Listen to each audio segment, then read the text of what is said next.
కామ్యముతో కూడిన కర్మ అంటే ఏ పని చేసినా నాకేదో రావాలి. ఏమంటే పొద్దున్న గోపూజ చూశాను, పొద్దున్న గోపూజ చూశాను కదండి, నాకేమైనా వస్తుందా?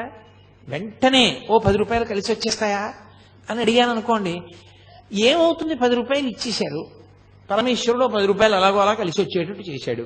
అయిపోయి ఎక్కడికో వెళ్ళారు, కాఫీ తాగారు, మీరు ఇద్దాం అనుకుంటుంటే మీ పక్కవాడు ఇచ్చేశాడు. అయిపోయిందా? మీ 10 రూపాయలు మిగిలిపోయిందా? చాలా ఓ గోపూజ చూసిన ఫలితం ఓ 10 రూపాయలే. అదే ఎందుకు ఆ దిక్కుమాలిన ఫలితం? మీకు ఏం చేసుకుంటాం దాంతో? కామ్యముతో కూడిన కర్మలు చేయుట ఇది చాలా ప్రమాదకరమైన విషయం. నేను చెప్పినంత తేలిక కాదు సుమండి. మీరు చూడండి, పుణ్యకర్మయే మీరు చేస్తూ వెళ్ళారనుకోండి, రోజు పుణ్యమే, వాడు ఏమి తప్పు చేయడు. కానీ మనసులో మాత్రం ఓ కోరిక, ఈ పుణ్యం అంతా నేను అనుభవించాలి, ఈ పుణ్యం అంతా అనుభవించాలి.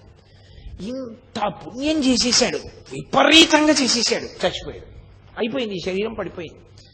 ఏం చేయాలి పరమేశ్వరుడు? ఆ పుణ్యం నన్ను అనుభవింపచేయి, నా పుణ్యం అనుభవింపచేయి, ఆ పుణ్యానికి ఫలితం అని అడిగాడా? అడిగాడు కాబట్టి ఆ పుణ్యం అంతా అనుభవింపచేయాలా? ఇప్పుడు అనుభవింపచేయడానికి ఆయన ఏం చేస్తాడంటే, మిమ్మల్ని ఓ చక్రవర్తిని చేస్తాడు. ఓ 20 ఏళ్ళో 30 ఏళ్ళో చక్రవర్తిత్వం. బయటికి వస్తే వందిమాగదులు, పల్లకీలు, అంతఃపురాలు, భద్రగజాలు, విపరీతమైనటువంటి పేరు, ఐశ్వర్యం. ఇదంతా ఎక్కడిది?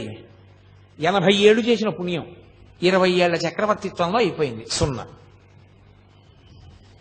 నువ్వు పుణ్యాన్ని అనుభవించేయడంలో పోతుంది సుఖంగా. కాదు, నేను ఎందుకు చేస్తున్నానో తెలుసా ఈశ్వర? నేనేదో ఈ పుణ్యాన్ని ఫలితంగా అనుభవించడం కోసం కాదు, నాకు చిత్తశుద్ధినియ్యి, నిష్కామ కర్మ చేస్తాను, నాకు ఏ కోరిక లేదు. నేను ఎందుకు నిన్ను సేవిస్తున్నానంటే, నిన్ను సేవించకుండా ఉండలేక ఇన్ని మాటలు, మళ్ళీ ఇప్పటికి ఎన్ని మాటలు పుట్టానో, ఎన్ని మాటలు చచ్చిపోయానో, ఇంకా వద్దు, ఇక నాకు పుట్టాలని లేదు, ఇక చావాలని లేదు, ఈశ్వర మార్గం చూపించు అని అడిగారు అనుకోండి, ఈ జన్మలో కాకపోతే కనీసం కొద్ది జన్మలలో పూర్తయిపోతుంది. ఎలా అయిపోతుంది అంటే, చిత్తశుద్ధితో కూడినటువంటి స్థితి వలన జ్ఞానము కలుగుతుంది, ఆ జ్ఞానము వలన మోక్షం వస్తుంది. మోక్షం అంటే ఈశ్వరునిగా నిలబడిపోవుట, తన తత్వము, ఆత్మతత్వము ఎరుకలోనికి వచ్చుట, అనుభవములోనికి వచ్చుట, అద్వైత స్థితి అంటారు. అది నిష్కామకర్మ చేత చిత్తశుద్ధి కలిగి నా పునరావృత్తి ఆగిపోవుట, ఇక పుట్టడం. అది ఈ జన్మలో అవ్వచ్చు, కొద్ది జన్మలలో అవ్వచ్చు, కానీ ఆగుతుంది, అటువైపుకి నడుస్తాడు. ఈ 4గింటిని ఇవ్వగలిగినది కనుక ప్రదక్షిణం, అందుకొచ్చింది ఆ మాట.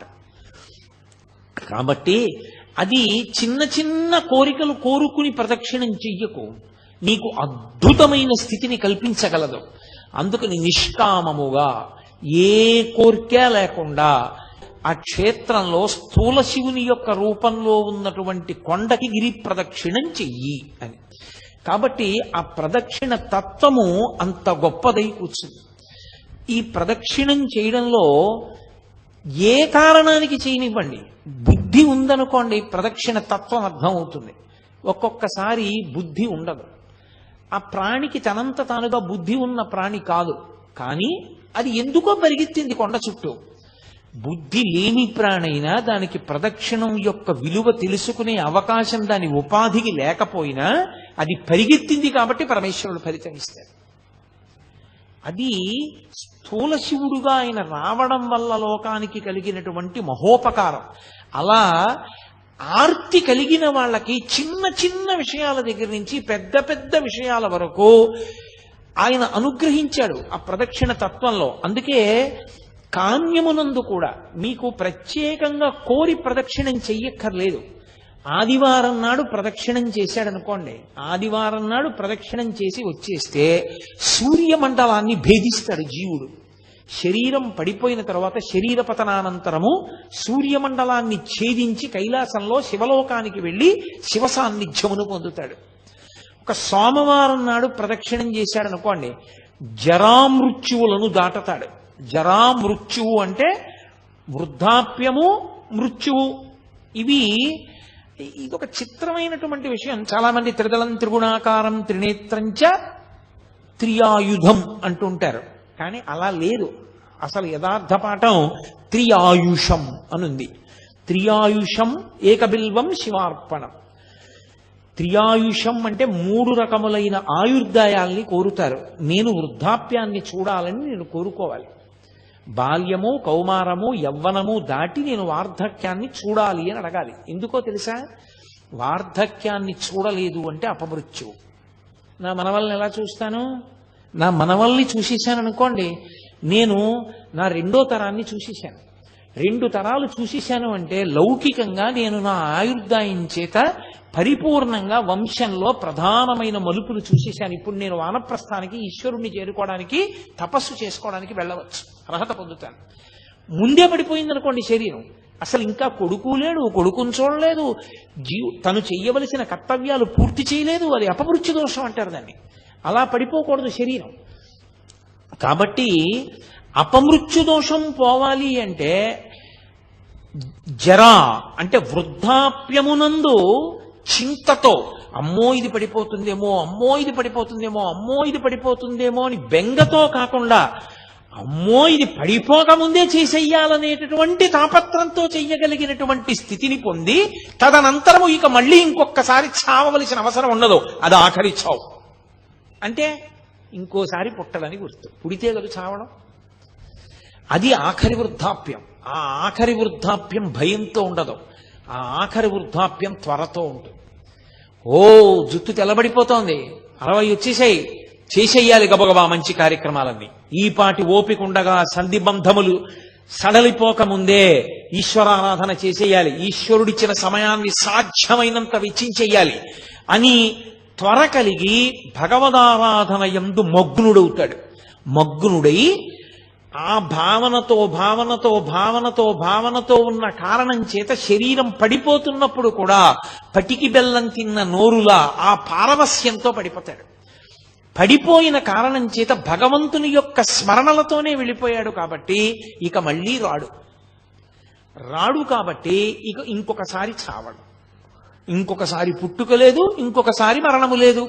అందుకని జరామరణములను దాటాలి అంటే సోమవారం నాడు ప్రదక్షిణం చేయాలి. నువ్వు వేరే ఏమీ అడగక్కర్లేదు. ఏ రోజు ప్రదక్షిణం చేసినా ఫలితమే. ఈ కాలమా ఆ కాలమా అలా ఏం లేదు. మంగళవారం నాడు ప్రదక్షిణం చేస్తే సార్వభౌమత్వము. అయితే నేను ఇక్కడ మీకు ఒక మాట చెప్పవలసి ఉంటుంది. స్వయంగా భగవాన్ రమణులే చెప్పిన మాట. అరుణాచలంలో అరుణగిరికి ప్రదక్షిణానికి మంగళవారము శ్రేష్టము, చాలా మంచిది. మంగళవారం నాడు గిరి ప్రదక్షిణం చేస్తే ఎందుకో తెలుసా? అది అగ్ని కొండ, పావకి సుబ్రహ్మణ్య తత్వం, అది సుబ్రహ్మణ్య క్షేత్రం, శివానుగ్రహం. అక్కడ మంగళవారం నాడు ఉదయం కుజహోర ఉంటుంది. కుజుని యొక్క శక్తిని తగ్గించగలిగిన వాడు సుబ్రహ్మణ్యుడు. మంగళవారం సుబ్రహ్మణ్యానుగ్రహాన్ని ప్రోధి చేస్తుంది. అందుకే మంగళవారం నాడు ప్రదక్షిణం చాలా గొప్పది. సూరి నాగమ్మ గారు ప్రతి మంగళవారం గిరి ప్రదక్షిణానికి వెళ్ళేవారు. అప్పుడు మంగళవారం నాడు ప్రదక్షిణం చేసిన వాడు సార్వభౌముడవుతాడు. సార్వభౌముడవుతాడు అన్న మాటకు అర్థం చక్రవర్తి అంటే రాజ్య పరిపాలనే అనుకోక్కర్లేదు.